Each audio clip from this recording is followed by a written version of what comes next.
বিকেলবেলা রথ নিয়ে যাচ্ছিলো, তো তার জন্য দৌড়ে গেলাম রেল লাইনে, কিন্তু রথের রও দেখতে পেলাম না, আগেই চলে গেছে। এত দূর রাস্তা দৌড়ে দৌড়ে যেতেই শেষ। আর ছেলে ঘুমিয়েছিল, ছেলেকে তো একা রেখে আমি যেতে পারি না, তাই ওর জন্য দেরি করছিলাম। দেরি করতে করতে গিয়ে দেখি রথ চলে গেছে। রথের রশিদে তো টান তো দিতে পারবো না, আমাদের কাল রশিদ আছে, কিন্তু দেখতে তো পেতাম, একটু তো প্রণাম তো করতে পারতাম, তাও পারলাম না। তো যাই হোক, তারপরে যে ছেলেকে তুলে নিয়ে দৌড়ে গেছিলাম, তো দেখা হলো না। বাড়ি চলে আসতেছি আমরা, মা আর ছেলে দুজনে মিলে, আর বাড়ির কাছাকাছি চলে এসেছি। আর বৃষ্টি না হলে রাস্তাঘাটগুলো কত সুন্দর থাকে দেখো।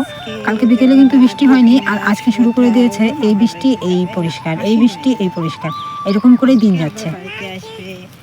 তো দেখতে দেখতে চলে এলাম বাড়ি। তারপর রাত্রিবেলা এই যে রান্নার আয়োজন, কাঁঠালের বিচি ভাজা করব, তাই ছেলেকে পড়াচ্ছি আর বসে বসে কাঁঠালের বিচিগুলো কেটে রাখছি। যদি তুমি এটা জাতি দিয়ে কাটো তাহলে কিন্তু খুব সুন্দর হয়, আর হাত দিয়ে কাটলে কিন্তু সেরকম একটা সুন্দর হয় না, আর হাত কুচু কুচু করে কেটে যাওয়ার ভয় থাকে। তো ছেলেকে বললাম বাবা একটু পড়তে বস। তারপর দিন ঘুম থেকে উঠে এই যে ছেলেকে রেডি করিয়ে দিলাম, ও স্কুলে চলে গেল। মন মেজাজটা একদমই ভালো নেই, কিছু কিছু কথা থাকে যেগুলো সবার সামনে বলা যায় না। তো তারপর দেখো, ছেলেকে স্কুলে পাঠিয়ে দিয়ে আমি 2 বালতি কাপড় কেচে নিয়ে আসলাম।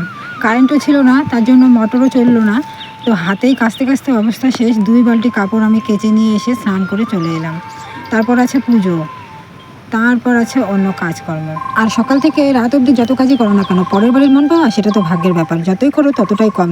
সব কাজকর্ম করবে, করে যদি একটু নিজের রেস্ট নাও, তাহলে বলবে ওই যে শুয়ে আছে, ওই যে ফোন দেখছে, ওই যে টিভি দেখছে, ওই যে গল্প করছে, এগুলো কথা শুনতেই হবে।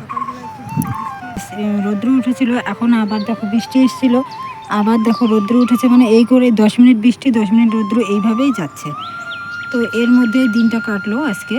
আর এখন বাজে দুপুর 2টো। তা আমি আজকে কোনো লং ভিডিও পোস্ট করব না, একটা মিনি ব্লগ তোমাদের জন্য শেয়ার করছি, পাশে থেকো।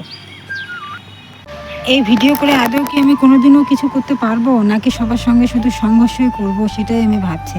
যে কোনো দিন কি আমি পথ পাবো বা নিজের পায়ে দাঁড়াতে পারবো, সেটাই ভাবছি। যে নাকি আমি শুধু সংঘর্ষ করেই যাব, সবার সঙ্গে সংঘর্ষ করে ভিডিও করে, তবু এগোতে পারছি না। কি যেন আমার মধ্যে যে কী কমতি আছে আমি নিজেও বুঝতে পারি না। যদি কেউ বলে দিত তাহলে বুঝতে পারতাম।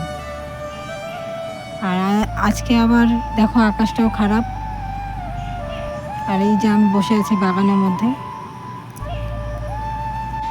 আজকে তোমাদের সামনে কোনো লং ভিডিও পোস্ট করতে পারলাম না আমি।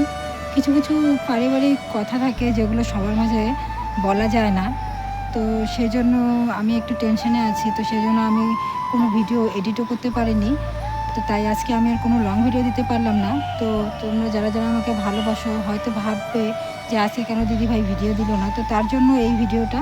তো তোমরা সবাই ভালো থেকো, সুস্থ থেকো, আর চেষ্টা করব আমি প্রত্যেক দিন ভিডিও দেওয়ার, কিন্তু কতদিন দিতে পারবো কি না আমি জানি না। ভিডিও করা নিয়েই অনেক অশান্তি, ভিডিও কেন করি, সবাই তো সব কিছু পছন্দ করে না। তো ঠিক আছে বন্ধুরা, আজকে এই পর্যন্তই। সবাই ভালো থেকো, আর যদি পারো আমার পাশে থেকো।